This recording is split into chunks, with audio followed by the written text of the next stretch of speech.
안녕하세요. 팔팔한 관절 생활, 관절을 읽어주는 남자 정형외과 전문의 오용탁입니다. 앞으로 쉽고 간단하고 명료하게 여러분들의 관절에 대한 궁금증을 해결해 드리도록 하겠습니다. 오늘의 주제는 엘보우입니다. 엘보우는 그냥 팔꿈치를 뜻하는 영단어죠. 주로 팔꿈치 안쪽이나 바깥쪽 튀어나온 뼈 부분에 통증이 발생했을 때 엘보가 왔다라고 표현을 합니다. 바깥쪽은 테니스 엘보우, 안쪽은 골프 엘보우라는 별명을 붙이게 되죠. 직접적으로 부딪혀서 생기는 통증이 아니고요. 그렇다고 팔꿈치를 많이 사용해서 생기는 그런 질환도 아닙니다. 원인은 손목에 있습니다. 손목을 많이 사용하는 직업, 요리사, 미용사, 심지어 컴퓨터 작업을 지속적으로 오래 하시는 분들, 팔꿈치 바깥쪽에 통증을 많이 호소하시는데요. 간단하게 물컵 하나 들기도 힘들어 하시기도 하세요. 과연 손목 사용과 엘보우 도대체 어떤 연관성이 있을까요? 해답은 여기 있는데요. 자, 우선 해부학적인 거를 조금씩 알려드려야 될 것 같아요. 손목을 위로 들어 올렸을 때 팔꿈치 바깥쪽 바로 아랫부분 단단해지고 볼록볼록 튀어나오는 것이 보이시죠? 이 근육이 손목을 들어 올려주는 근육인데요. 이 근육 이름을 간단히 손목 신전근이라고 하겠습니다.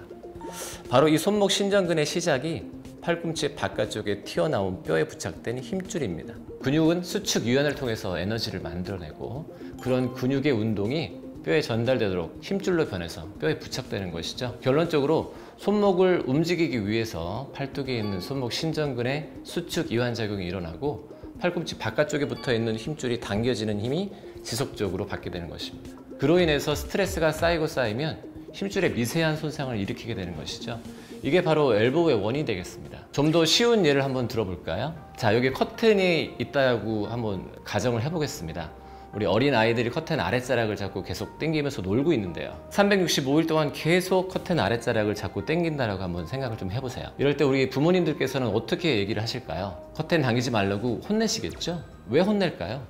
커튼 아랫자락이 찢어질까봐? 아니면 더러워질까봐? 그런 이유가 아니라 계속 커튼을 잡고 당기면서 놀다가 커튼이 천장에서 뚝 떨어지면서 아이들이 다칠 수도 있어서 아이들이 걱정돼서 혼내시는 거겠죠. 커튼 아랫부분을 그 어린아이들의 그 작은 힘으로 조금씩 당겼을 때, 반복적으로 당겼을 때 천장의 커튼 부착 부분이 떨어짐, 바로 그 손상, 앞서 말씀드렸던 손목 신전 힘줄의 손상과 원리가 비슷합니다. 다시 한번 강조합니다. 팔꿈치 바깥쪽에 부착되어 있는 힘줄의 손상이 엘보우의 원인입니다. 그렇기 때문에 단순히 통증만 감소시키는 치료는 진정한 엘보우 치료가 아닙니다. 그럼 어떻게 치료를 해야 할까요? 치료에 대해서 말하기 앞서서 커튼에 대해서 다시 한번 또 얘기를 좀 해볼게요. 커튼이 와장창 떨어지지 않고 일부 떨어진 부분이 있을 때 어떻게 하시죠? 우선 커튼 아랫자락을 당기고 놀던 아이들을 더 이상 커튼 가지고 놀지 말라고, 근처에 얼씬도 하지 말라고 우선 얘기를 하겠죠. 그리고 의자를 놓고 올라가서 그 덜렁거리는 부분을 보고 간단하게 나사를 조이거나 강력한 본드로 고정할 수 있을 정도가 되면 특별히 인테리어 전문가의 도움을 받지 않고 해결이 될 수 있습니다. 팔꿈치 통증도 마찬가지로 통증이 진행된 초기에는 손목의 사용을 제한하고 또 휴식을 하면서 온찜질, 그리고 이제 스트레칭을 통해서 일정 시간이 지나면 내 몸의 자가치유 시스템이 작동해서 저절로 팔꿈치 바깥쪽 힘줄 손상이 치료되고 통증이 감소되고 회복될 수 있습니다. 문제는 일 때문에 반복적으로 손목을 사용해야 해서 쉬지 못해 회복되지 않아서 통증의 정도가 심해지고 반복될 때, 그럴 때 이제 병원을 자주 찾게 되시는데요. 병원에서도 치료의 원칙과 원리는 같습니다.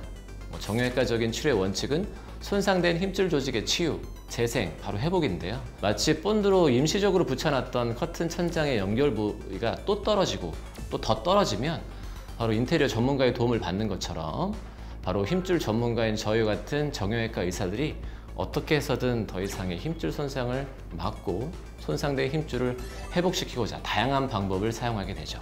체충격파 치료, 증식치료 주사, 프롤로 치료, 콜라겐 주사, PRP 등 각각의 치료 원리를 설명드리는 것은 복잡한 내용이고요. 기억하실 것은 이 모든 치료의 목적은 하나라는 겁니다.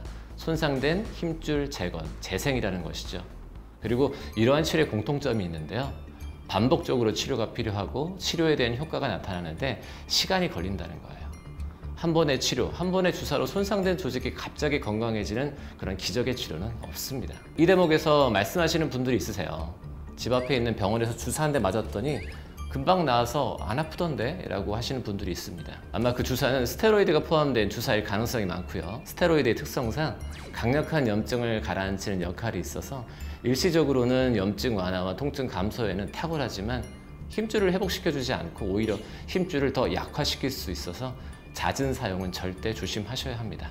자, 한 가지 더. 그럼 혹시 엘보도 수술로 해결될 수 있나요? 라고 물어보시는 분들이 있습니다. 물론 증상이 심하고 위와 같은 보존적인 치료에도 반응이 없을 경우에는 수술도 시행하게 되는데요. 힘줄이 손상되고 끊어져서 하는 수술이라고 해서 힘줄을 봉합하는 수술은 절대 아닙니다. 오히려 만성적으로 존재하는 손상 조직을 제거하고 새로운 조직이 잘 생길 수 있도록 환경을 만드는 수술입니다. 쉽게 말해서 안 좋은 조직을 솎아내고 뼈에 구멍을 내서 피 나오게 하면 수술 끝. 굉장히 간단하죠. 그래서 수술이 끝나고 특별한 고정, 재활의 기간이 없이 바로 사용이 가능합니다. 놀라운 일이죠. 물론 2개월 정도의 불편감이 남아있을 수는 있습니다. 그 기간은 새롭게 개선된 환경에서 힘줄이 재생되고 좋아지는 시간이라고 보시면 됩니다. 만약에 엘보 때문에 어떤 병원에서 수술을 권유하면서 힘줄 끊어진 거니까 힘줄 꼬매는 수술을 해야 합니다 라고 말을 한다면 그냥 바로 나오시면 됩니다. 추가로 집에서 할 수 있는 자가 운동 스트레칭 방법을 알려드릴게요. 팔꿈치를 앞으로 쭉 펴시고요. 반대손을 이용해서 수동적으로 손목을 바닥 쪽으로 지그시 꺾어줍니다. 그러면 팔꿈치 바깥쪽이 뻐근함을 느낄 수가 있는데요. 이것이 바깥쪽 힘줄에 대한 스트레칭이고요. 반대로 손목을 손등 쪽으로 젖히면서 팔꿈치 안쪽에 대한 그런 힘줄에 대한 스트레칭이 되겠습니다.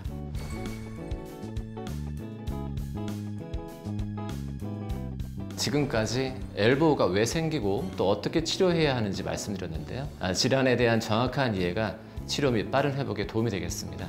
내 관절의 주인은 바로 나니까요. 지금까지 관절 읽어주는 남자 정형외과 전문의 오용탁이었습니다.